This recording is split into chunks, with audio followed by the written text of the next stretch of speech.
Hey everybody, welcome to another Chef Knives to Go quick look product review. I'm Steve Gamache, and what we have this time is the Tsunehisa AUS10, AUS10 hammered Damascus Kiritsuke 2 40mm knife. So there's a lot in that name, which pretty much describe what's going on here.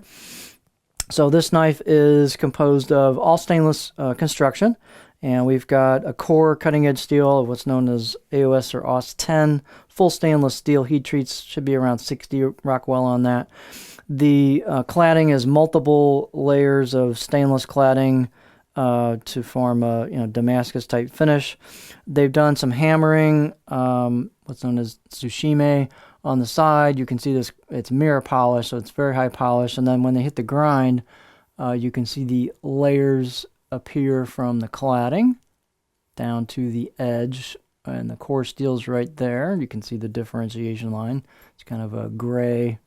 Looks like they've done a little bit of an acid wash here. A lot going on this blade, obviously, as you can see. So we'll take a little bit more look at that. Weight and dimensions can be a little different from knife to knife. This particular one is 176 grams or 6.2 ounces. The handle's just a good basic octagonal oak handle. Nice warm feel, fit and finish to it.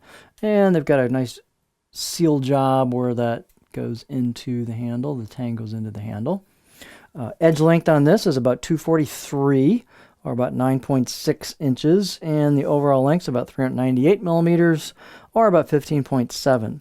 These are fairly thin blades. It's got a fair amount of stiffness, though, despite the thinness. And I got about 2.0. It's a little hard to measure with the hammering going right up on the spine there. But got about 2.0, 1.9, pretty much all the way down. And then as you hit that corner and that reverse sword tip there, you can see it thins out real nice towards the tip. There's your pretty generous grind there. So very thin at the tip. So performance should be really good right there. And then here's your choil shot. Come on, camera. There we go. So thin at the edge as well. We'll see the profile's pretty flat on this, which is typical of this style. Height about 47.4, so fairly decent amount of height. You've got a little bit of a curve there going from the choil into the neck, so you got a spot there for your pinch grip. Balance point on this, the oak's a little bit heavier handle. So the balance point, that'll offset it nicely.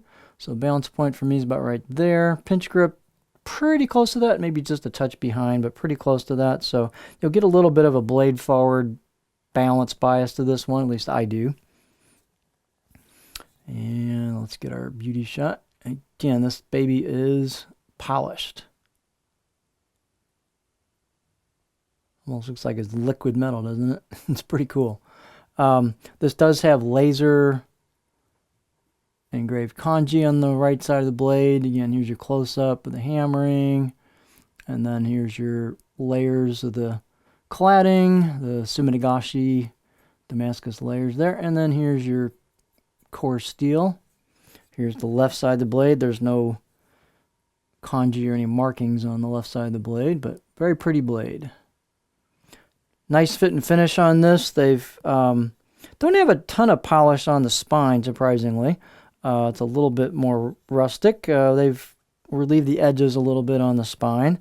They've done a nice work on the choil area, though, and it's got a nice work on the curve there. Fit and finish is, again, good to very good.